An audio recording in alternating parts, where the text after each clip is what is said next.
Great honor to have you on with us. Oh, nice to be here. Okay, let's get into what's happening with the current global financial system, where you see it going in the short and the long term, the bailout. But then I want to look at the different ways of dealing with this crisis from the position of the central bankers, which I don't want to call free market. They're blaming the free market in the system right now in the media versus what a true free market would have done. Yeah, well, first of all, the global financial system is, in fact, melting down because it's been unsustainable. The premise has been that the rest of the world saves their money, and they loan it to Americans who spend it all and promise to pay it back. But the problem is, when you borrow money and spend it, you don't have any way of paying it back. The only way Americans can pay back the money we've borrowed is to stop spending and therefore use the money that we would have spent on consumption to pay back our debts. But we can't do that because our whole economy is a function of us spending money. So in order to keep our phony economy going, we have to keep spending, which means we can't pay back any of our debts.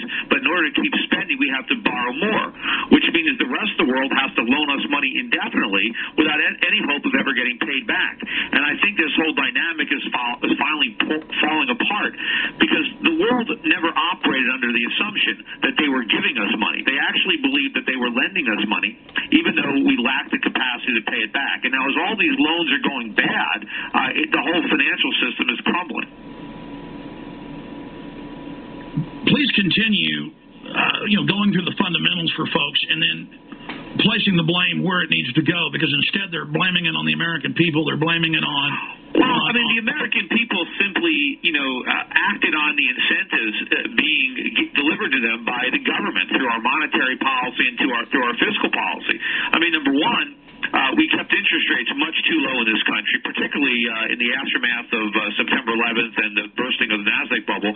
When the Fed had interest rates down at 1%, they were literally giving money away, and when money is free, people take it, and people took that cheap money and gambled with it, principally on real estate. Not only were Americans gambling themselves by buying real estate at prices that were absurd, but Wall Street was financing the whole thing. They were taking the cheap money and underwriting everybody's speculation in the housing market, and so we had this gigantic housing bubble, and of course, the housing bubble made everybody think that they were rich.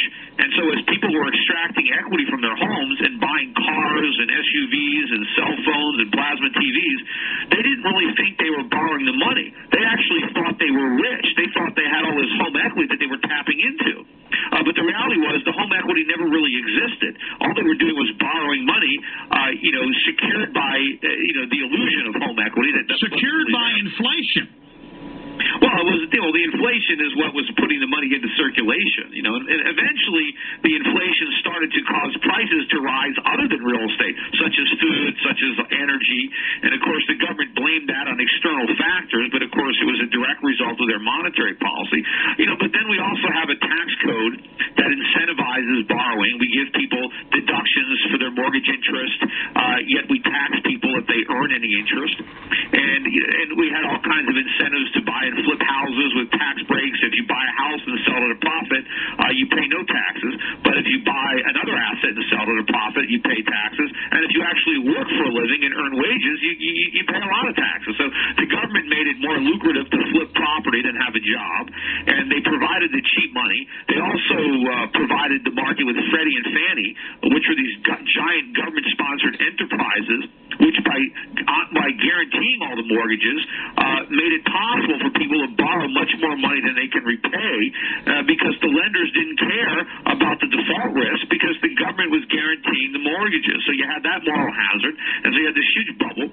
But the whole thing is blown apart. But we'll talk about the other areas. I mean, we have the mortgages, but we also have all the other types of derivatives and the insuring of them. Well, the bottom line with all these derivatives is the underlying assets are liabilities that nobody can pay, whether they're mortgage debt or credit card debt or student loans or automobile loans. Basically, the one thing that we were creating in this country was liabilities. And then Wall Street would package these liabilities and make all sorts of securities out of them. And so our whole economy was about incurring debt and securitizing and restructuring debt. It was all phony. It was all a facade. And, of course, but all this paper wealth enabled us to spend a lot of money. But the money we were spending was being loaned to us by the Chinese, by the Japanese, companies, by the Saudis, and all the things that we were spending the money on were being produced in China and Japan and other parts of the world. And so we were basically living off the charity and the productivity of the rest of the world. And it was destined to end because the world's not going to support us forever. Break down where we're going. Either way, the bailout to me is not so much about the 800 and something billion up to 5 trillion, depending on how you look at it, that it is about giving new powers to the Treasury, giving them immunity, and now we see all these different New World Order. There's no real bailout because the government can't bail anybody out because the government is broke. They're just going to borrow more money from abroad or print more money, and ultimately it's a power grab by the U.S. government to take more control over our economy. And they're not going to. It's not going to make the stock market go up. It's not going to make the real estate market go up. It's not going to make all these bad loans disappear. It's just going to make the bad loans, the losses for those bad loans, felt more intently by average Americans than would otherwise be the case if the losses were left on the books of the banks and Wall Street. So where is all this going? One way or another, how is this going to unfold? Well, it's going to be a disaster. We're going to have something like the Great Depression, only maybe worse, because this time it'll be an inflationary depression, where instead of consumer prices going down, they actually rise substantially. And that is what we're looking at. And, the reason we're going to have a depression is not because of a failure of the market. That's not why we had the depression in the 30s. The government will create the depression because they refuse to allow the market to function. They refuse to allow the free market to work out all these malinvestments and purge all the excesses from the economy because the politicians don't want to level with the American public and tell them that times are going to get tough and that there's nothing the government can do about it, that this is just the price we have to pay for years of reckless borrowing and spending. All the years we lived above our means, now we're going to have to live below them. And they don't want to deliver that message. And so they want to pretend that, there's a big problem and we as the government are going to save you. We're going to protect you, or we're going to give you something, and that's what's going to create the depression. It's going to be all the interference in the market that is going to lead to widespread unemployment, massive inflation. Because of decades ago and throughout financial history, not just here but in Asia in the 90s, as you know, but I'd like you to speak to this, governments do come in and reward the criminals that are engaging in this, generally from the government level, between corporations and the government in collusion, which is crony capitalism. It's not free market. And so that allowed them to be involved in even bigger frauds. Now the government's going to blame the free market, bring in some type of global socialist regulatory banking system. That's what they're doing right now. Governments love a crisis, especially if it's a crisis of their own creation, because what happens is they infect the free market with their socialist programs, and then when it has a deleterious effect, then the government can ride to the rescue saying, aha, we told you capitalism doesn't work, you need us to save you, and the public is so scared that they trust the government, and the government grabs even more power, and now they use that power to do even more damage, and now they say, aha, you need us even more, and they continue to use the crisis and the bad economic times to grab additional power. In fact, if you look at all the despots in history, and you look at where they came, you look at like an Adolf Hitler, how was he able to come to power? He was able to come to power amid the chaos of the hyperinflation that ravaged the Weimar Republic. If it wasn't for that type of environment, the Germans never would have given up that kind of power to a guy like Hitler. Well, let's look at the United States.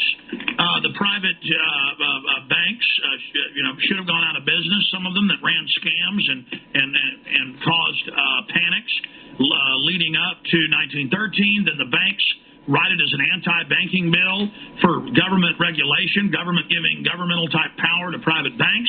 Then they engineered the 29 crash, and now the same group is bringing us into the same situation now, and the public doesn't understand that it was government colluding with these private crime syndicates that caused this to begin with. Yeah, and and the government is trying to pretend that we have to prop up these banks so that we can keep on borrowing money to buy things. But we got to stop borrowing money to buy things. Exactly. They're acting like the economy. They're saying